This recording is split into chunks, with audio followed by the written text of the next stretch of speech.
Hello, welcome back once again in microcontrollers and application subject. So in the last lecture we have started the second chapter of this subject, that is instruction set and programming. And in that lecture we have seen what are the different addressing modes of 8051. So we have seen the 5 types of addressing modes of 8051, and we have seen these addressing modes with the help of example for each. Now, continuing the second chapter in today's second session of the second chapter, learning objective is describe the function of various data transfer instruction with suitable examples. So today's lecture learning objective is you have to describe the function of various data transfer type. So we are going to see the instructions which are related of data transfer type. Data transfer means you are just moving data from one place to another place. So data transfer type of instruction with examples of this data transfer instruction. In the end of the session, you must be able to give the answer how data can be transferred between memory location, register bank, and special function registers. So how the data is transferring between memory location, register bank, and special function register, internal RAM address. So we are able to provide the answer of this question in the end of the lecture. Now this is the concept map. The concept map, which is the detail of the base of the program. Now as you can see in your programming, how the program is developed. Program is developed on the basis of instruction sets. Program is nothing but the collection of instruction sets. The collection of instruction set is nothing but is known as what? Program. So whatever the program you are writing, yeah, code you are writing in assembly language, or either you can say in assembly language, if you are writing assembly language program, so this assembly language program is what? It is nothing but it is a collection of the instruction set, and these instruction set are classified under these categories. These instruction sets are classified under these categories. Some instruction are of the data transfer group, which we are going to study today in our lecture, data transfer group. Some type of instruction set are of arithmetic, means if you want addition, subtraction, multiplication, division. So such instructions are come under arithmetic group. Some instructions are of logical group, means in this instruction if you are using some logical operators such as AND logic, OR logic, complementing, so these are come under the logical instruction group. Some instructions are of Boolean manipulation. Boolean manipulation means if you are doing the operation on a single bit, for example set bit, clear bit, so such type of group of instructions are come under Boolean manipulation group. And in the end, some instructions are of program branching. Program branching means what? If you want to switch your program from one place to another place, if you want to immediately move from one memory location to another memory location, so under such thing there are some instructions which are known as branching, means jumping. So such group of instructions are come under program branching group of instructions. So these all are the categories of the different types of instruction, so which we are going to see in detail each and every set, each and every group. Now the first we are going to study the data transfer group. So I think this concept map you must be able to clear. First, what is program? Program is nothing but it is a collection of instruction. The group of instruction set, the group of written instruction, it is nothing but known as program. What we are seeing under program? We are seeing under program nothing but the set of instruction. And these instruction set are of how many type of categories? So such type of categories: data transfer, arithmetic, logical, Boolean manipulation, program branching. Now today we are going to see first category of instruction set, that is data transfer. So in data transfer, your data is moving from one place to another place. So this one place can be memory location, register, SFR, etc. etc. So this data transfer are of which type? For example, if you see the mnemonics move, so this move is nothing but comes under the data transfer only, moving a data from source to destination. This move C, this move C stand for moving a data from code memory. I have already told you in index addressing mode. This C stand for code memory, program memory. If you want to transfer your data from code memory, then these instructions are used move C. Then move X. This move X stand for external memory. X stand for external memory. If you want to copy or transfer your data from external memory, then we have to use the mnemonics known by move X. So this X is near to V only. Don't confuse. It is written in below here. It is not we are writing below. It is just continuing over after V only. After VC, after VX. Then some instructions push and pop. These push and pop instructions are related with stack memory. If you want to extend data from stack memory, so we have to use these two instructions where stack pointer register is used. So push and pop instructions. These are also comes under data transfer. If you want to take a transfer of data from internal memory to stack memory or stack memory to internal memory, then we have to use these two instructions, push and pop. And in the end, the instructions such as XCH, XCH stands for exchange data. Exchange data. Exchange data, if you are exchanging the data between two any register, there are two any register mentioned in the instruction, so this instruction is going to exchange the data. So XCH stands for exchange data. Similarly, XCHD. XCHD stands for exchange digit. This exchange digit is going to exchange the lower nibble with upper nibble. In a byte only, it is going to exchange the lower 4 bit with upper 4 bit. So we are going to see all this instruction in detail.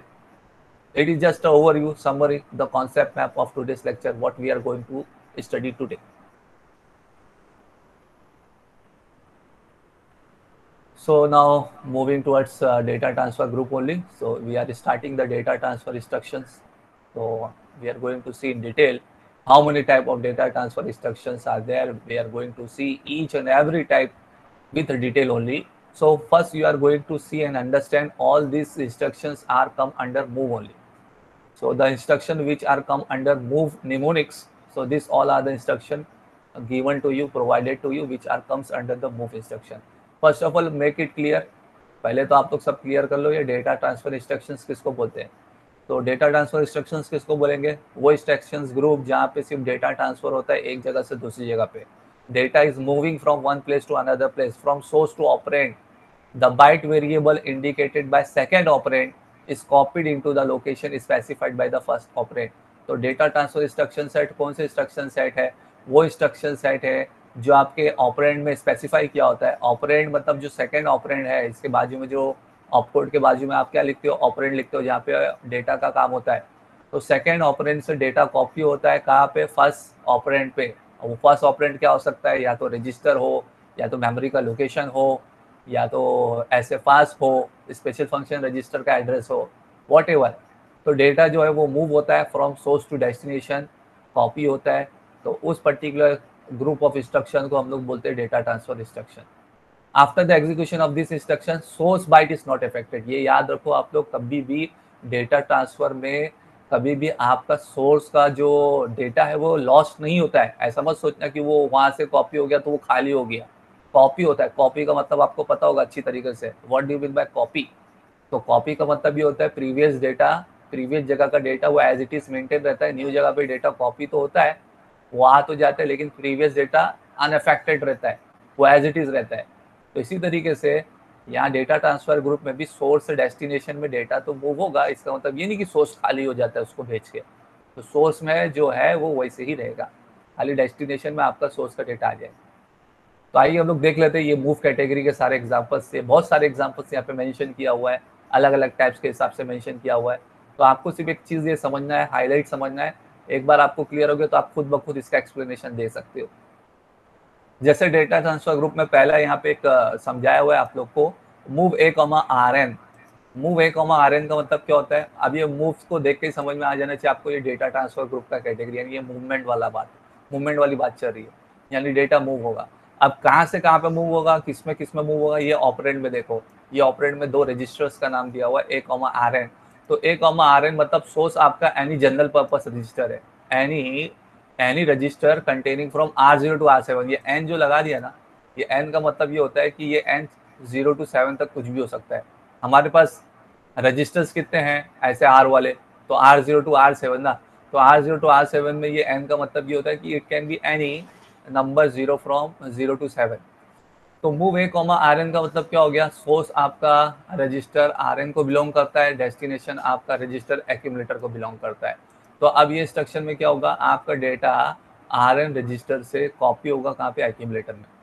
जैसे कि example में यहाँ पे दे दिया है move A comma R three, तो move A comma R three का मतलब क्या हो गया, your data is copying from register R three to accumulator A, your register is copying from register, your data is copying from register R3 to accumulator A। तो इसका मतलब ये हुआ कि R3 का जो कंटेंट है वो A में कॉपी हो रहा है और R3 में जो कंटेंट था वो एज इट इज मेंटेन रहेगा, कॉपी होता है।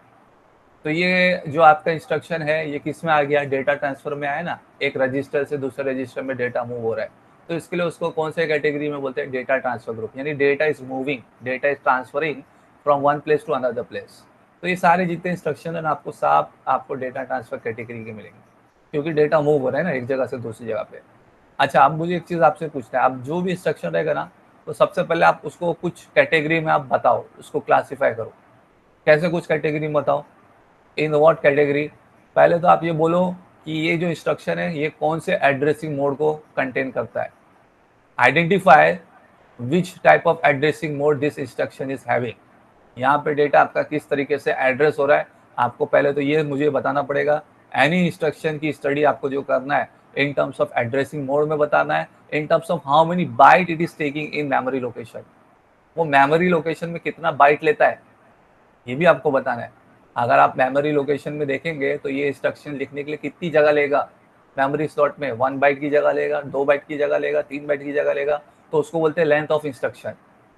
The number of byte which is taken by the instruction in a memory is known as length of instruction, यानी इसकी लेंथ कितनी है, लेंथ मतलब ये मेमोरी लोकेशन में कितना लेगा, 1 बाइट का लेगा कि 2 बाइट का लेगा कि 3 बाइट का लेगा। तो ये चीज़ इस तरीके से आपको बताने आना चाहिए। जैसे मैं आपको पहले इंस्ट्रक्शन का क्लियर कर देता हूँ, तो पहले इंस्ट्रक्शन में मुझे कौन बताएगा कि इस इंस्ट्रक्शन का एड्रेसिंग मोड क्या है, what is the addressing mode of this instruction move A comma R3। Who is going to tell me the addressing mode of this instruction move a comma R3? Tell me fast. Last lecture में हम लोग ने पढ़ चुके थे इतने सारे addressing mode, immediate addressing mode, direct addressing mode, indirect addressing mode, register addressing mode, index addressing mode. तो by looking this instruction move a comma R3, can anybody tell me what is the addressing mode of this instruction move a comma R3? Anybody of you? Move A comma R3 की addressing mode क्या है, source और destination क्या है, जरा ध्यान से देखो। इसका सोर्स क्या है R3, इसका डेस्टिनेशन क्या है एक्यूमुलेटर। तो सोर्स और डेस्टिनेशन दोनों क्या है, दोनों भी क्या है, सब सो रहे क्या? Okay, very good, one has given reply in chat box, sir register addressing mode, very good. So register addressing mode is the correct answer. ये दोनों भी रजिस्टर्स है R3 और A, तो ये आता है आपका रजिस्टर एड्रेसिंग मोड में। और ये पर्टिकुलर इंस्ट्रक्शन की लेंथ कितनी हो गई मेमोरी में, 1 बाइट। जब तक का आपका इंस्ट्रक्शन में कोई आप अपने तरफ से इंस्ट्रक्शन में डेटा नहीं लिखते हो, नंबर नहीं लिखते हो, तब तक उसका बाइट बढ़ता नहीं है, तब तक उसका बाइट बढ़ता नहीं है। तो ये सिर्फ ऑपकोड में ही आपका क्या आ रहा है, पूरा काम होते जा रहा है मूव ए कॉमा RN। तो ये पर्टिकुलर इंस्ट्रक्शन की जो लेंथ होगी मेमोरी में ये 1 बाइट का ही होगा। जब तक आप कुछ नंबर नहीं लेके आओगे ना इंस्ट्रक्शन में, उसकी लेंथ बढ़ती नहीं है। तो लेंथ कब बढ़ेगी इंस्ट्रक्शन की, जब तक आप इंस्ट्रक्शन में कोई नंबर नहीं लिखोगे। जैसे अभी आगे के इंस्ट्रक्शन में आप अगर कुछ नंबर लिख रहे हो तो वो हिसाब से उसकी लेंथ के हिसाब से क्या हो जाता है, उसके नंबर लिखने के हिसाब से डेटा क्या हो जाता है, बढ़ जाता है। तो इसके लिए उसकी लेंथ भी क्या हो जाती है, बढ़ जाती है। तो this instruction is also of how many byte, 1 byte. तो सबसे पहले तो आपने बता दिया डेटा ट्रांसफर ग्रुप का इंस्ट्रक्शन है, रजिस्टर एड्रेसिंग मोड है, और ये कितने बाइट का इंस्ट्रक्शन है, 1 बाइट का इंस्ट्रक्शन है। 1 बाइट का इंस्ट्रक्शन मतलब क्या, ये मेमोरी लोकेशन में 1 बाइट की ही जगह लेगा। Now second, come to second category, move A comma direct. Move A comma direct का मतलब क्या हुआ, मूव ए कॉमा डायरेक्ट का मतलब ये हुआ कि डायरेक्ट मेमोरी लोकेशन का एड्रेस जो दिया हुआ है वहाँ से डेटा उठा के कहाँ पे कॉपी होगा, एक्यूमुलेटर में। जैसे एग्जाम्पल में क्या दिया हुआ है, मूव ए कॉमा 60H। तो मूव ए कॉमा 60H का मतलब क्या हुआ, the data is copying from 60H memory location to accumulator. तो मेमोरी लोकेशन 60H से आपका डेटा कहाँ पे कॉपी हो रहा है, एक्यूमुलेटर में आ रहा है। तो ये भी डेटा ट्रांसफर ही हुआ। Now tell me the addressing mode of this instruction. अब ये इंस्ट्रक्शन की एड्रेसिंग मोड क्या हुई, who is going to tell me? Direct addressing mode. Direct addressing mode, very good. तो मूव ए कॉमा डायरेक्ट का मतलब होता है डायरेक्ट एड्रेसिंग मोड, यानी ये इंस्ट्रक्शन में डायरेक्ट एड्रेस दिया हुआ है मेमोरी लोकेशन का जहां से डेटा को कॉपी करना है। और ये इंस्ट्रक्शन की अब लेंथ देखो कितनी हो जाएगी। जब भी आप अपने इंस्ट्रक्शन में कोई डेटा जब लिखते हो ना, जैसे ये 8 बिट का डेटा आपने लिखे, तो एक्स्ट्रा आपका लेंथ बढ़ जाता है मेमोरी में। पहली बात तो ये जो निमोनिक्स लिखे हो इसका ही एक ऑपकोड होगा, इसका ही कोड होगा मूव ए करके, तो ये एक ऑपकोड और बाजू में आपने डायरेक्ट जो लिखे एड्रेस डाले, तो वो हिसाब से क्या होता है कि इसका पर्टिकुलर इंस्ट्रक्शन का लेंथ बढ़ जाता है। अब ये जो इंस्ट्रक्शन है ये कितने लेंथ का बोला जाएगा, it is going to be set 2 byte. Why 2 byte? क्योंकि मेमोरी लोकेशन में ये 2 बाइट की जगह लेगा। ये इंस्ट्रक्शन एग्जीक्यूट होने में कितना मेमोरी लोकेशन लेगा, कितना जगह लेगा, 2 लेगा, तो डेट्स वाई इसको बोलते हैं 2 बाइट इंस्ट्रक्शन। ऊपर वाला जो था वो 1 बाइट का ही था, क्योंकि कोई एडिशनली नंबर नहीं लिखा हुआ था इंस्ट्रक्शन में जिससे बाइट बढ़े। तो move A comma R N उसका डायरेक्टली ऑपकोड बाय डिफॉल्ट बनाया हुआ है, डायरेक्ट कोडिंग में वो 1 बाइट का कोड बनता है, वो अपने आप अंडरस्टैंड करता है कंप्यूटर। अब लेकिन जब इसकी बात होगी मूव ए कॉमा डायरेक्ट, तो मूव ए कॉमा डायरेक्ट में मूव ए तक का 1 बाइट आपका जाएगा, और डायरेक्ट में जो आप डायरेक्ट एड्रेस डालोगे मेमोरी का 60H 40H 80H, तो वो एक एडिशनली 1 बाइट लेगा। तो इस तरीके से आपका ये 2 बाइट का इंस्ट्रक्शन है, direct addressing and 2 byte instruction. Moving ahead to the third instruction move A comma @RI। तो मूव ए कॉमा @RI का मतलब क्या होता है, अब रजिस्टर RI पॉइंट कर रहा है उस मेमोरी लोकेशन को जिसका डेटा उठाना है और कहाँ पे कॉपी करना है, एक्यूमुलेटर में। बात समझ में आई? तो जैसे एग्जांपल में यहाँ पे दिया हुआ है मूव ए कॉमा @R1, तो मूव ए कॉमा @R1 का मतलब क्या होता है, the register R1 is pointing towards the memory location, वहां का डेटा उठा के कहाँ पे कॉपी करना है, एक्यूमुलेटर में। सो मूव ए @R1, तो ये भी डेटा ट्रांसफर में आया, उस मेमोरी लोकेशन का डेटा जहाँ पे R1 पॉइंट कर रहा है वो उठा के कॉपी कर रहा है एक्यूमुलेटर में, तो भी डेटा ट्रांसफर में आया। लेकिन tell me the addressing mode of this instruction. अब ये इंस्ट्रक्शन की एड्रेसिंग मोड क्या है? Register indirect addressing. Very good very good, register indirect. Register indirect बोल सकते, बोलेंगे, या तो इसको डायरेक्टली आप इनडायरेक्ट भी बोल सकते हैं, चलेगा, ठीक है। तो रजिस्टर इनडायरेक्ट भी बोले तो बहुत ज़्यादा स्पेसिफाई होता है, क्योंकि रजिस्टर यूज हो रहे हैं इनडायरेक्टली करने के लिए। तो इनडायरेक्ट एड्रेसिंग मोड पहचानने के लिए हमेशा @ सिंबल को देखा करो। तो इनडायरेक्ट एड्रेसिंग मोड हमेशा यूज होता है, पहचान में आता है किससे, @ सिंबल को देख के। तो this particular instruction is of addressing mode of register indirect addressing mode, where R1 is indirectly pointing to the memory location address whose data is to be copied in accumulator। अब इस particular instruction की length कितनी रहेगी, तो जब ये instruction में कोई डेटा लिखा हुआ नहीं है, नंबर लिखा हुआ नहीं है, तो जाहिर सी बात है इसका भी जो लेंथ होगा वो 1 बाइट का होगा। यानी ये इंस्ट्रक्शन मेमोरी लोकेशन एग्जीक्यूट होने में कितनी जगह लेगा, सिर्फ एक मेमोरी स्लॉट की जगह लेगा, 1 बाइट की जगह लेगा। तो ये इंस्ट्रक्शन को भी कितना बोलेंगे हम लोग, 1 byte instruction, 1 byte. So indirect addressing mode 1 byte. Coming to next, move A comma hash data, यानी इमीडिएट डेटा जो आपने इंस्ट्रक्शन में दिया हो वो डायरेक्टली कॉपी हो रहा है, कहाँ पे जा रहा है, मूव हो रहा है, किधर पे आ रहा है, एक्यूमुलेटर में। जैसे कि इंस्ट्रक्शन में क्या लिखा हुआ है, move A comma hash 60H, तो 60H जो है ना वो इमीडिएट डेटा है। क्यों इमीडिएट डेटा है, क्योंकि आगे हैश लगा हुआ है।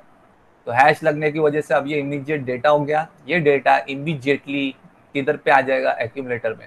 तो आफ्टर द इंस्ट्रक्शन ए के अंदर कितना आ जाएगा, 60H, तो ए के अंदर कितना आ जाएगा, 60H। Now tell me addressing mode. अब इस इंस्ट्रक्शन की एड्रेसिंग मोड क्या है, immediate. Very good very good, immediate addressing mode.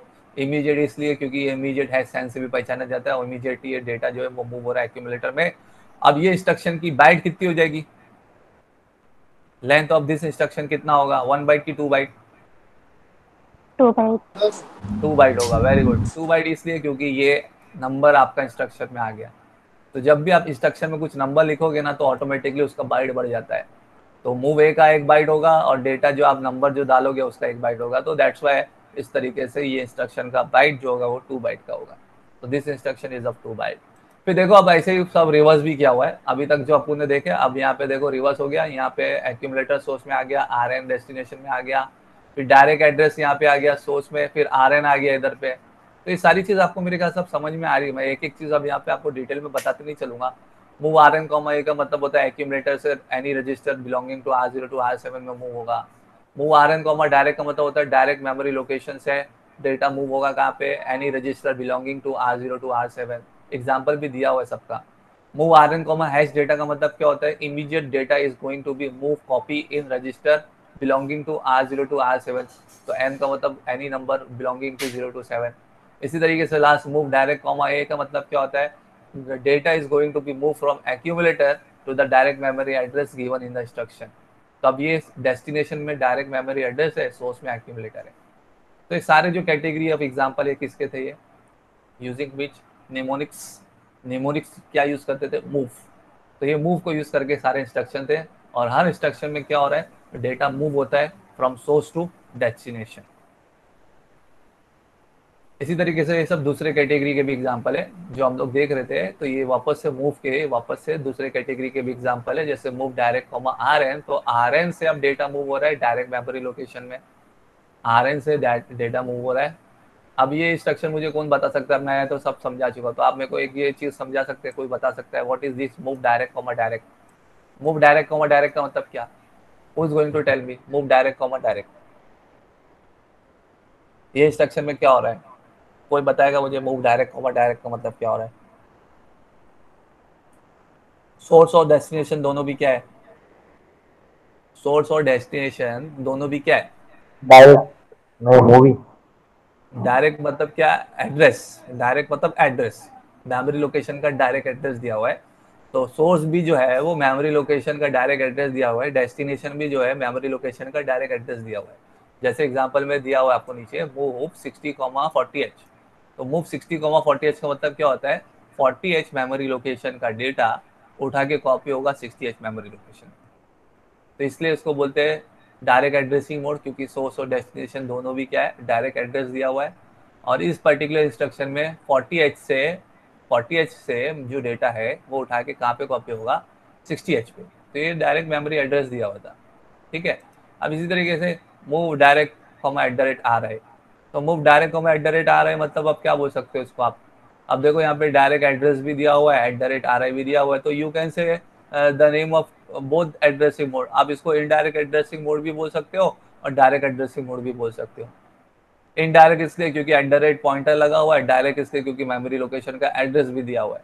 तो you can say both this instruction is of indirect addressing mode as well as direct addressing mode. Similarly ये ऊपर का जो था ना, ये ऊपर वाले को भी आप क्या बोल सकते हो, डायरेक्ट एड्रेसिंग मोड ही बोलोगे तो बेटर रहेगा, क्योंकि डायरेक्ट इंस्ट्रक्शन मेमोरी में दिया हुआ एड्रेस का। जब ऐसी सिचुएशन आती है जहाँ पे एट द रेट RI भी लगा हो, डायरेक्ट भी लगा हो, तो you are going to able to say both type of addressing mode, it is direct addressing mode as well as indirect addressing mode, ऐसा आप बोलना पड़ेगा आपको। एट द रेट R1 का मतलब क्या होता है, R1 जिस मेमोरी लोकेशन को पॉइंट कर रहा है उसका डेटा उठा के कहाँ पे कॉपी हो रहा है, 50H मेमोरी लोकेशन में। तो ये इंस्ट्रक्शन का ये काम हो रहा है, ठीक है, इस तरीके से। अब जैसे यहाँ पे move direct comma hash data, तो move direct comma hash data का मतलब क्या हुआ, इमीडिएट डेटा मूव हो रहा है डायरेक्ट मेमोरी लोकेशन एड्रेस पे। जैसे मूव 55H 33H, तो 33H के आपका इमीडिएट डेटा ये उठा के कॉपी हो रहा है, कहाँ पे जा रहा है, मेमोरी लोकेशन, कौन से मेमोरी लोकेशन पे जा रहा है, 55H पे। तो in the end of this instruction 55H memory location पे क्या दिखेगा आपको, 33 दिखेगा। तो ऐसा ऐसा सब देखो, सब इंस्ट्रक्शन है, कुछ इतना खास आपको अब इतना दिक्कत नहीं आएगी समझने में। अब देखो एक क्लास इंस्ट्रक्शन बताता हूँ जो यहाँ पे दिया हुआ है, move DPTR comma hash data 16। क्या मतलब हुआ इसका, move DPTR comma hash data 16, क्या मतलब हो रहा है इसका, इस इंस्ट्रक्शन का मीनिंग क्या हो रहा है, कौन बता सकता है मुझे। ये हैश डेटा 16 मतलब क्या बोला है, डेटा 16 का मतलब क्या। तो दिस डेटा 16 का मतलब ये कि 16 बिट का डेटा, अभी तक 8 बिट का डेटा दिख रहा था आपको जितना भी इमीडिएट डेटा था। तो अब ये जो डेटा है कितने बिट का है, 16 बिट का, यानी 2 बाइट। तो 16 बिट का डेटा इमीडिएटली मूव हो रहा है कौन से रजिस्टर में, DPTR डेटा पॉइंटर, जो मैं आपको बता चुका हूँ डेटा पॉइंटर 16 बिट का रजिस्टर है। एक्सटर्नल मेमोरी को पॉइंट करने के लिए डेटा पॉइंटर रजिस्टर यूज होता है। तो data pointer is of 16 bit register, जिसमें दो कंबाइंड होते हैं ना 8 बिट के, DPL DPH, DP lower byte DP higher byte, तो मिला के वो DPTR होता है 16 बिट का। तो अभी इस इंस्ट्रक्शन में 16 बिट का इमीडिएट डेटा कॉपी हो रहा है, जा रहा है, इमीडिएटली जा रहा है, किस में जा रहा है, DPTR में। जैसे एग्जांपल में नीचे दिया हुआ है, move DPTR comma hash 4352H। तो ये 4352H 16 बिट का नंबर है, 16 बिट का इमीडिएट डेटा है। ये उठा के सीधा कॉपी हो रहा है, कहाँ पे कॉपी हो रहा है, डेटा पॉइंटर रजिस्टर में। अब मुझे बताओ इस पर्टिकुलर इंस्ट्रक्शन की लेंथ कितनी होगी, who is going to tell me the length of this instruction, 1 byte, 2 byte और 3 बाइट। ये इंस्ट्रक्शन की लेंथ कितनी होगी, length size of this instruction, यानी मेमोरी लोकेशन में कितनी जगह लेगा एग्जीक्यूट होने में, 1 बाइट की लेगा, 2 बाइट की लेगा कि 3 बाइट की लेगा, कौन बता सकता है मुझे। It is going to take how many byte of instruction, how many byte in memory location to execute. सबसे पहली बात तो ये जो इमीडिएट डेटा ही है ना, ये आपका कितने बाइट का है, 1 बाइट का है कि 2 बाइट का है। अभी 16 बिट कितना बाइट होता है, 16 बाइट को कितना बाइट, 16 बिट को कितना बाइट बोलते हैं, 16 2 बाइट 2 बाइट बोलते हैं। Very good. तो 2 बाइट तो ये आपका इमीडिएट डेटा ही लेगा मेमोरी लोकेशन में, और एडिशनली 1 बाइट आपका इसका जाएगा मूव डीपीटीआर के लिए। तो ये कितने बाइट का इंस्ट्रक्शन है, 3 बाइट का इंस्ट्रक्शन है, 3 बाइट। तो जब मेमोरी लोकेशन आप एग्जीक्यूट करोगे तो मेमोरी लोकेशन में ये अकेला इंस्ट्रक्शन ही कितनी जगह लेगा, 3 बाइट लेगा, ऑक्यूपाई करेगा 3 बाइट में, आपको नजर आएगा। ये इंस्ट्रक्शन जो आप लिखोगे ना तो आपको नजर आएगा कि ये लिखने में आपको 3 बाइट का जगह लिया है इस इंस्ट्रक्शन ने मेमोरी में, अपने आपको एग्जीक्यूट, क्योंकि मेमोरी लोकेशन में कितना डेटा कैपेबिलिटी है स्टोर होने की, 1 बाइट की। अब ये इंस्ट्रक्शन लिखने में कितना जगह लेने वाला है, 3 बाइट लेने वाला है। तो this instruction is of 3 byte length of instruction. ये सारे जो इंस्ट्रक्शन हैं कौन से कैटेगरी के, मूव कैटेगरी के। Now the time is to attempt MCQ set 1। Let us see the MCQ set 1। MCQ set 1 के क्वेश्चंस को हम लोग देख लेते हैं, अंडरस्टैंड कर लेते हैं।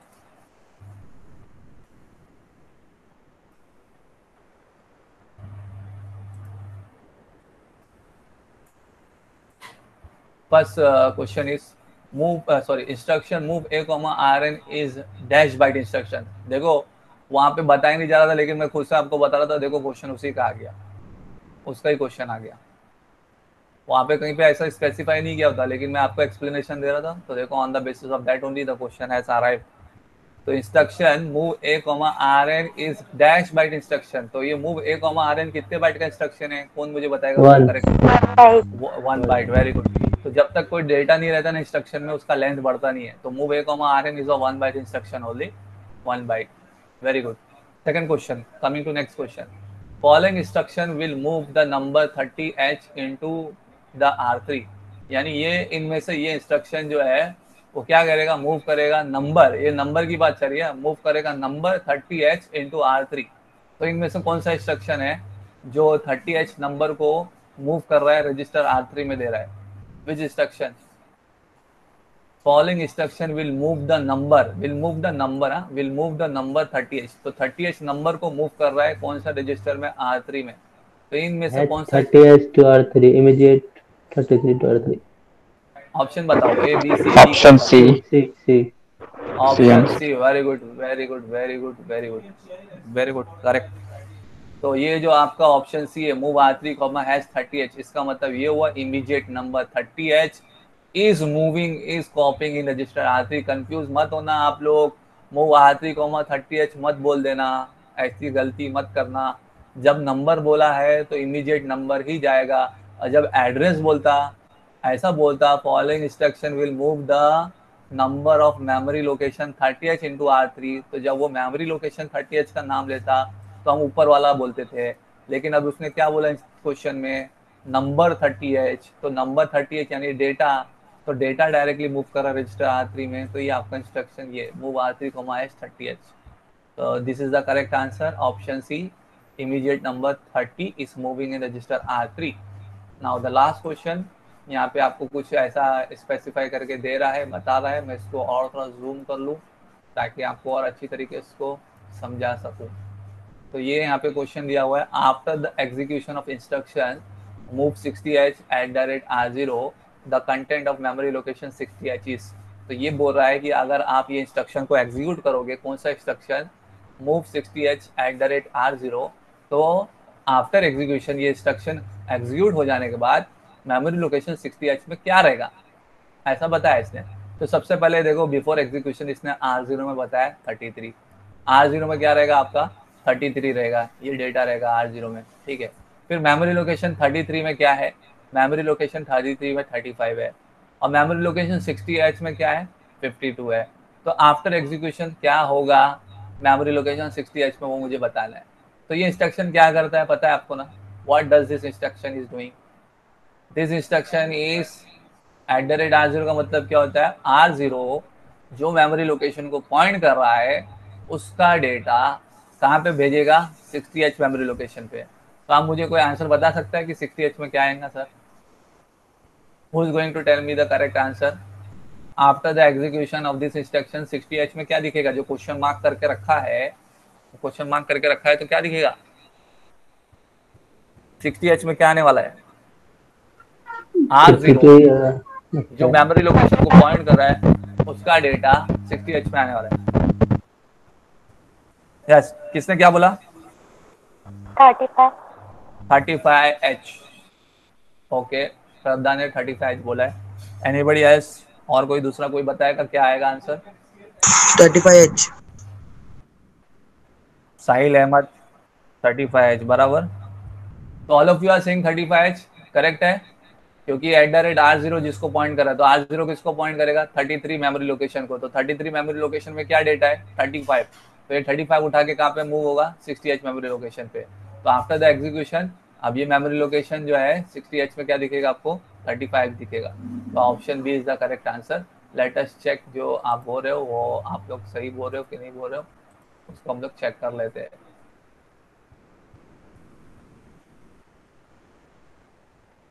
तो फर्स्ट वाले का answer 1 byte instruction, answer A correct है। सेकंड वाले का आपका जो आंसर सी बोला गया था इमीडिएट एड्रेसिंग मोड करेक्ट है। और थर्ड वाले का आंसर 35 होगा, इट इज करेक्ट। तो आई थिंक आप लोग जब ये आंसर दे पा रहे हो तो all of you are getting and understanding properly. तो ये गुड साइन है कि आपको जो चीज़ बताई जा रही है वो आपको समझ में आ रही है, and now you are able to properly giving the answer without seeing the correct answer. तो that's a very good thing, that's a very good sign. बहुत अच्छी साइन है कि आप लोग प्रॉपरली उसको अंडरस्टैंड कर पा रहे हो। तो इसी तरीके से हम लोग अभी कंटिन्यू करेंगे। ये थोड़ा आपका लेंथी टॉपिक है, it requires 2 lecture for completion.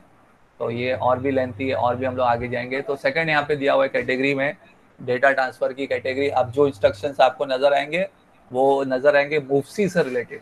तो मूवसी मतलब ये आपको पहले बता चुका हूँ, this C stand for code memory program memory. और ये कोड मेमोरी प्रोग्राम मेमोरी एक ही एड्रेसिंग मोड में दिखता है, वो आपको दिखता है इंडेक्स एड्रेसिंग मोड। जो हम लोग ने लास्ट टाइम एड्रेसिंग मोड में इंडेक्स एड्रेसिंग मोड देखे थे, तो उस इंडेक्स एड्रेसिंग मोड में ही सिर्फ ये इंस्ट्रक्शंस आपको दिखेगा मूवसी वाला। तो दिस मूवसी क्या है? MOVC moves a byte from code memory to accumulator. तो ये मूवसी वाले इंस्ट्रक्शन क्या काम करते हैं? ये क्या काम करते हैं? कोड मेमोरी से, प्रोग्राम मेमोरी से डेटा सिर्फ रीड का काम है ना, रीड करने का काम। वहाँ पे राइट तो कर नहीं सकते कोड मेमोरी में। तो कोड मेमोरी से डेटा उठा के कहाँ पे करते हैं वो लोग? एक्यूमुलेटर में लेके आते हैं। तो move C moves a byte, byte को मूव करेगा from code memory to accumulator. The code memory address from which the byte will be move is calculated. वो कैसा कैलकुलेट होता है? By summing the value of the accumulator with either DPTR और the program counter. तो जैसे instruction आप use करोगे तो जो कैलकुलेशन होता है एड्रेस जहाँ से डेटा मूव करना है एड्रेस, वो कैसा कैलकुलेट होता है? एक्यूमुलेटर और DPTR का एड्रेस ऐड होगा, फिर उस मेमोरी लोकेशन का डेटा मूव होगा। या नहीं तो अगर आप इंस्ट्रक्शन में प्रोग्राम काउंटर यूज करते हो तो एक्यूमुलेटर और प्रोग्राम काउंटर का एड्रेस जो कंटेंट है वो ऐड होके जो नंबर बनेगा उस मेमोरी लोकेशन का डेटा मूव होगा कहाँ पे? एक्यूमुलेटर में। तो देखो मूव सी के 2 इंस्ट्रक्शंस हैं जो हम लोग ने देखे थे अपने इंडेक्स एड्रेसिंग मोड में, मूव सी ए @A+DPTR और मूव सी ए @A+PC प्रोग्राम काउंटर। तो ये इंस्ट्रक्शन में क्या होता है? DPTR का कंटेंट, एक्यूमुलेटर का कंटेंट पहले तो दोनों ऐड होगा, ऐड होके जो नंबर बना अब उस मेमोरी लोकेशन का डेटा वो पॉइंट जो हो रहा है, उस मेमोरी लोकेशन का डेटा जो पॉइंट हो रहा है वो डेटा मूव होगा कहाँ पे आएगा? एक्यूमुलेटर में आएगा। उसी तरीके से ये इंस्ट्रक्शन का क्या काम है? एक्यूमुलेटर और पीसी का पहले तो डेटा ऐड होगा, वो ऐड होके अब जो नंबर बना तो उस मेमोरी लोकेशन का डेटा उठा के कॉपी होगा कहाँ पे आएगा? एक्यूमुलेटर में। तो देखो ये पूरा समझाया हुआ है आपको बिफोर एग्जीक्यूशन और आफ्टर एग्जीक्यूशन, एक एक स्टेप बाय स्टेप करके। अगर मान के चलो बिफोर एग्जीक्यूशन एक्यूमुलेटर में यहाँ पे 33H था, DPTR में 5000H था, तो इन दी एंड आपका क्या डेटा मूव होगा वो आपको बताया हुआ है। और before memory location, before execution जो मेमोरी लोकेशन 5033 है उसमें डेटा क्या है? 1F है। तो अभी क्या होने वाला है वो चीज़ आपको बताना है। तो ये इंस्ट्रक्शन क्या करता है? पहले तो एक्यूमुलेटर और DPTR को ऐड करता है। तो एक्यूमुलेटर में कितना है? 33, ठीक है, एक्यूमुलेटर में 33। DPTR में कितना है 5000, तो दोनों का एडिशन करके कितना हो गया 5033। तो 5033 मेमोरी लोकेशन को पॉइंट किया जाएगा। 5033 मेमोरी लोकेशन वो पॉइंट होगा तो उसका डेटा उठा के मूव होगा, कहाँ पे मूव होगा, एक्यूमुलेटर में। तो यहाँ पे देखो before execution program memory 5033H में क्या डेटा है 1F। तो 5033H का जो डेटा है 1F वो उठा के अब मूव होगा, कहाँ पे मूव होगा, एक्यूमुलेटर में। तो देखो आफ्टर एग्जीक्यूशन अब एक्यूमुलेटर में आपको क्या दिख रहा है 1F दिख रहा है, यानी इसका कंटेंट, इस मेमोरी लोकेशन का कंटेंट एक्यूमुलेटर में आ गया। बाकी DPTR वैसे की वैसी रहेगा, 5000 का 5000 ही रहेगा, वो चेंज नहीं होने वाला है। और जो मेमोरी लोकेशन, जो पुराना मेमोरी लोकेशन का जो कंटेंट था वो भी वैसे होगा, क्योंकि ये कॉपी होता है, खाली नहीं होता है। कॉपी कॉपी मतलब पुरानी जगह से दूसरी जगह पे पेस्ट होता है और पुरानी जगह पे डेटा एज इट इज वैसी मेंटेन रहता है। तो ये एक्यूमुलेटर में आपको 1F आ गया। इसी तरीके से ये पीसी वाला भी है। अगर एक्यूमुलेटर में 33 है, प्रोग्राम काउंटर में 5000 है और प्रोग्राम मेमोरी लोकेशन 5033 में पहले से डेटा 1F है, तो क्या हो रहा है, वही हो रहा है। यहाँ पे सिर्फ DPTR की जगह पे प्रोग्राम काउंटर आ गया, तो 5033 का जो डेटा है वो उठा के मूव होगा, कहाँ पे मूव होगा, एक्यूमुलेटर में। तो एक्यूमुलेटर में आफ्टर एग्जीक्यूशन क्या दिखेगा, ये मेमोरी लोकेशन का कंटेंट, क्योंकि ये दोनों का ऐड होकर जो मेमोरी लोकेशन बना उस एड्रेस का डेटा उठा के कहाँ पे मूव होगा, एक्यूमुलेटर में। तो आफ्टर एग्जीक्यूशन एक्यूमुलेटर में अभी आपको क्या दिखेगा 1F दिखेगा। Program counter as it is वैसे ही रहेगा 5000 का 5000, और पुराना मेमोरी लोकेशन का जो कंटेंट है, जो मेमोरी का कंटेंट कॉपी हो रहा है वो कॉपी होगा, तो मतलब वो एज इट इज पुराना डेटा एज इट इज वैसे ही रहेगा, वो चेंज नहीं होगा। तो ये आपने देख चुके हो, पहले भी अंडरस्टैंड कर चुके हो। और ये जो इंस्ट्रक्शन है इसकी एड्रेसिंग मोड क्या है, इंडेक्स एड्रेसिंग मोड। दोनों का जो सोर्स का जो एड्रेस है वो क्या होता है, ऐड होकर आपको बनता है, तो it is known as what, index addressing mode. इसी तरीके से अब जो कुछ कैटेगरी ऑफ इंस्ट्रक्शन जो है वो क्या है, डेटा ट्रांसफर इंस्ट्रक्शन भी है विथ एक्स वाले, मूव एक्स। ये मूव एक्स का मतलब क्या आपको पता है, this x stand for, this x stand for, कौन बताएगा, x stand for external memory. Very good, external memory. जब आपको डेटा मूव करना होता है एक्सटर्नल मेमोरी से, तो वहां पे आपको इंस्ट्रक्शन में क्या यूज करना पड़ता है, मूव एक्स यूज करना पड़ता है। तो this move x instruction transfer data between accumulator and external data memory. तो जब आपको एक्सटर्नल डेटा मेमोरी और एक्यूमुलेटर से डेटा मूवमेंट करना हो तो वहाँ पे ये इंस्ट्रक्शन यूज होता है। एक्सटर्नल मेमोरी में भी address via 16 bit in the DPTR register और via 8 bit in the register R0 R1 register. तो एक्सटर्नल मेमोरी का एड्रेस आप किस तरीके से एड्रेस कर सकते हो, या तो डायरेक्टली आप 16 बिट का DPTR रजिस्टर यूज कर लो, यानी तो आप 8 बिट रजिस्टर यूज करो, R0 R1 को पॉइंट करने लगाओ, 8 बिट रजिस्टर R0 R1 को यूज करो एज अ पॉइंटर। तो ये सारी चीज इस तरीके से होता है। पॉइंटर का काम कौन कौन करेगा, तो पॉइंटर का काम आपका डायरेक्टली 16 बिट का रजिस्टर कर सकता है DPTR, यानी तो 8 बिट का रजिस्टर R0 R1 पॉइंटर का काम करेंगे। जैसे कि यहाँ पे एग्जांपल में दिया हुआ है मूव एक्स ए @RI। तो मूव एक्स ए @RI का मतलब क्या होता है, RI यानी पॉइंटर रजिस्टर, पॉइंट जहाँ पे कर रहा है उसका डेटा मूव होगा कहाँ पे, एक्यूमुलेटर में। जैसे कि ये इंस्ट्रक्शन में दिया हुआ है मूव एक्स ए @R1। तो मूव एक्स ए @R1 का मतलब क्या होता है, अब R1 जो मेमोरी लोकेशन को पॉइंट करेगा उसका डेटा कहाँ पे मूव होगा, एक्यूमुलेटर। तो R1 is pointing which memory, external data memory. तो एक्सटर्नल डेटा मेमोरी R1 जो मेमोरी को पॉइंट कर रहा है उसका डेटा मूव होगा एक्यूमुलेटर में। जैसे कि बिफोर एग्जीक्यूशन एक्यूमुलेटर में कितना था 33, R1 में कितना था 20, और एक्सटर्नल डेटा मेमोरी 20 में कितना था 52। तो अब R1 जिसको पॉइंट कर रहा है, तो R1 जाहिर सी बात है किसको पॉइंट करेगा, कौन सी मेमोरी को पॉइंट करेगा, 20 को पॉइंट करेगा। 20 में डेटा क्या है 52, तो 52 उठा के कहाँ पे मूव होगा, एक्यूमुलेटर में। तो एक्यूमुलेटर में आपको आफ्टर एग्जीक्यूशन क्या दिखेगा 52, बाकी R1 में 20 का 20 रहेगा, और एक्सटर्नल डेटा मेमोरी में जो 52 था वो कॉपी हुआ है, तो वो कॉपी होने का मतलब होता है कि वो जो डेटा है वो एज इट इज अपना मेंटेन रखेगा। तो ये बात समझ में आई, एक्यूमुलेटर में 33 था, R1 में 20 था, और एक्सटर्नल डेटा मेमोरी 20 में क्या था 52। तो अपना ये R1 किधर पॉइंट करेगा, एक्सटर्नल डेटा मेमोरी 20 को पॉइंट करेगा। अब 20 में क्या डेटा है 52, वो उठा के कॉपी होगा कहाँ पे आएगा, एक्यूमुलेटर में। तो ऐसे इसका इंस्ट्रक्शन देखो यहाँ पे भी दिया हुआ है मूव एक्स ए @DPTR। तो मूव एक्स ए @DPTR का मतलब क्या होता है, DPTR जो मेमोरी लोकेशन को पॉइंट कर रहा है उसका डेटा कहाँ पे मूव होगा, एक्यूमुलेटर में। तो एक्यूमुलेटर में 33 है, DPTR में कितना है 2000 है, और एक्सटर्नल डेटा मेमोरी 2000H में डेटा क्या है 52। तो एक्सटर्नल डेटा मेमोरी 2000 का जो नंबर है, जो डेटा है 52, वो उठा के कहाँ पे आने वाला है, एक्यूमुलेटर में। तो एक्यूमुलेटर में 52 आ गया, बाकी डेटा पॉइंटर का 2000 का 2000 ही रहेगा, एक्सटर्नल डेटा मेमोरी का 2000 का 52 ही रहेगा। एक्सटर्नल डेटा मेमोरी 2000 में जो नंबर था वो एज इट इज वैसे ही रहेगा, खाली इसका डेटा जो है वो कहाँ पे कॉपी हो गया, एक्यूमुलेटर में कॉपी हो गया। तो ऐसे ये सब भी है, मूव एक्स @r0, अब मतलब यहाँ पे उल्टा हो रहा है, अब एक्यूमुलेटर से डेटा मूव हो रहा है, कहाँ पे मूव हो रहा है, @r0, जहाँ r0 मेमोरी लोकेशन को पॉइंट कर रहा है। तो बिफोर एग्जीक्यूशन ए में क्या था 33, r0 में क्या है 20, और एक्सटर्नल डेटा मेमोरी में 20 में क्या है 52। तो एक्सटर्नल डेटा मेमोरी में बिफोर में क्या है 52, लेकिन आफ्टर एग्जीक्यूशन क्या हो जाएगा, जो एक्यूमुलेटर का कंटेंट है, तो एक्यूमुलेटर का कंटेंट क्या है 33। तो एक्सटर्नल हाँ फिर वो कहाँ पे आ जाएगा आपको 33 यहाँ पे दिखेगा, एक्सटर्नल डेटा मेमोरी 20 में। तो एक्यूमुलेटर का 33 है, r0 जो 20 को पॉइंट कर रहा है वो 20 ही रहेगा। पहले जो एक्सटर्नल डेटा मेमोरी 52 मेंटेन कर रहा था, अब वो एक्यूमुलेटर का कंटेंट करेगा, तो एक्यूमुलेटर का कंटेंट क्या आ गया अभी 33 आ गया। तो ये रिवर्स हो गया ना। इसी तरीके से वाला भी मूव एक्स @dptr, है, अब उसी का रिवर्स हो गया, एक्यूमुलेटर का कंटेंट कहाँ पे जाएगा, जहाँ dptr पॉइंट कर रहा है। ए में 33 है, dptr में 2000 है, एक्सटर्नल डेटा मेमोरी में पहले 52 था, तो ए का 33 रहेगा, dptr 2000 का 2000 रहेगा। अब एक्सटर्नल डेटा मेमोरी जो पहले 52 कंटेंट कर रहा था वो एक्यूमुलेटर का कंटेंट आ जाएगा। तो एक्यूमुलेटर का कंटेंट क्या है 33, तो वो कॉपी हो जाएगा जहाँ पे dptr पॉइंट कर रहा है। तो dptr किसको पॉइंट कर रहा है 2000 मेमोरी लोकेशन को। तो 2000 मेमोरी लोकेशन में पहले 52 था, लेकिन आफ्टर एग्जीक्यूशन जो एक्यूमुलेटर का कंटेंट है वो यहाँ पे दिखेगा। तो आफ्टर एग्जीक्यूशन अब आपको एक्यूमुलेटर का कंटेंट 33, वो एक्सटर्नल डेटा मेमोरी 2000 में नजर आएगा।